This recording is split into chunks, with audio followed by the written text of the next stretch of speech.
如果养了6年的狗突然把你咬到毁容的程度，你还愿意继续饲养它吗？当柴犬的利齿突然逼向女主人的脸部时，它的上嘴唇就被无情的撕裂贯穿了。看着朝夕相处的狗狗突然化身为恶魔，一种强烈的背叛感瞬间吞没了女人的身心。 입술도 이제 살이 뒤집어지고 그래도 이제 분명히 흉터는 좀 남을 겁니다. 잘 관리하고 흉터 연고도 잘 바르고 흉터 치료 잘하고. 如果上天再给夫妻俩一次机会，我想他们当初一定不会把狗狗带回家。6年前，丈夫亲手把年幼的莫奇领养了回来，他的纯真懵懂与楚楚可怜深深俘获了男人的心。他们的朝夕相处，彼此陪伴，也让莫奇情根深重。但没想到接下来却是妻子噩梦的开始。每当她靠近丈夫1米之内，莫奇就会化身为凶手。他仿佛在誓死守护男主人不受到女主人的触碰，任何诱惑招数在此时都变成了敌人的糖果。他就仿佛一座行走的火山般，让夫妻俩拒之千里。而那双钛合金狗眼也在时刻对妻子进行着审视。丈夫觉得这一切可能是莫奇对自己的占有欲导致的，而他们的亲密正是让他嫉妒心大发的元凶。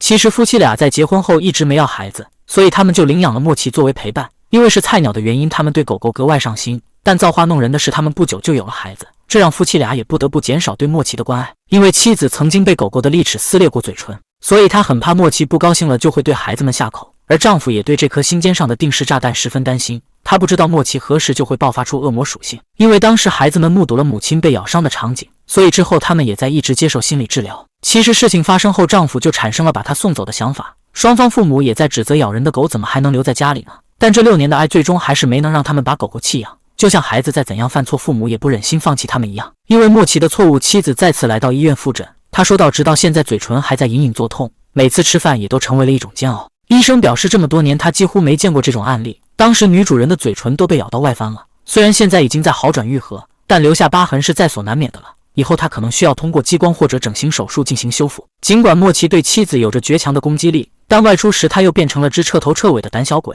一条排水沟就能成为他难以跨越的深渊，而公园里的湖水更会让他幻想出濒死感。男主人说，莫奇从小就是这副模样，每次都要过5关斩6将才能回家。最终他不得不抱起这22斤的大宝贝才行。这也瞬间让观众产生了原来他养了3个孩子的错觉。丈夫表示，散步时他很少会带莫奇靠近其他狗，因为他害怕莫奇一不小心会给其他狗带来伤害。没想到话音刚落，他就对比格犬露出了獠牙，这翻脸比翻书还快的本领实在堪称典范。而回到家后的他也没给妻子一点好脸色，尤其是吃零食的时候，莫奇更会如临大敌。节目组的人也被他弄得紧张兮兮的，他们生怕这块进击的黄面包会误伤自己。最后还是男主人把他丢进围栏关起来，这才让大家松了一口气。而为了解决一家人的问题，节目组请来了薛专家。当他刚一进门的时候，就被女主人嘴上的伤口震惊到了。不过莫奇此时却展露出了一副乖巧小狗的模样，这和他对节目组之前的表现大相径庭。妻子觉得莫奇十分兴奋，是想让人摸摸自己。专家对此也表示赞同，因为有些狗狗的行为并不像人类一样讲逻辑。他觉得莫奇更多的是想和人玩耍，而不是想进击。而他之所以会因为零食产生攻击性，那是因为他的占有欲导致的。他表示，对莫奇来说不能随便给他零食，如果要给也只能在围栏内给他，直到他进食完毕才能放他出来。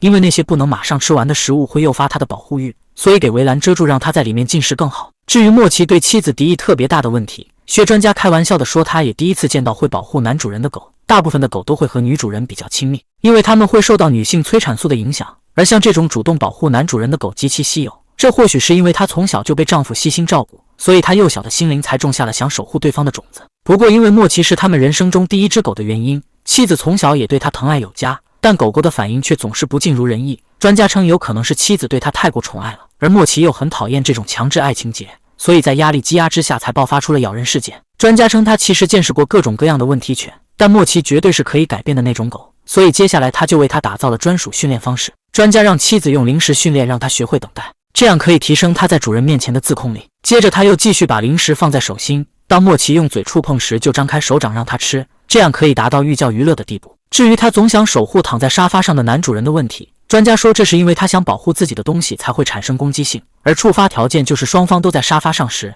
所以只有分开他们才会让莫奇的攻击性下降。专家先用零食把狗狗从沙发上引诱下来，而站在一人一狗中间的他则缓缓向沙发移动，直到他坐下来后再把零食给莫奇吃，这样就彻底切断了他想发火的根源。接下来节目组和专家都离开，只留下妻子一人。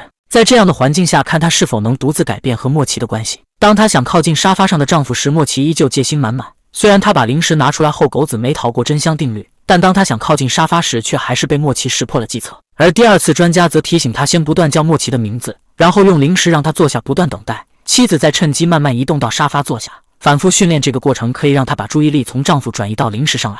这招金蝉脱壳，仅凭她核桃大小的脑仁是无法识破的，如此就可以极大程度地减少她想攻击的频率了。从反馈视频来看，夫妻俩贯彻着让她在围栏里吃零食的做法，而莫奇也对沙发上丈夫的执着心大大减轻。看来只要分析出狗狗的具体情况，掌握好训练方法，大部分的狗狗还是可以变成一只好狗的。好了，我们下期节目见。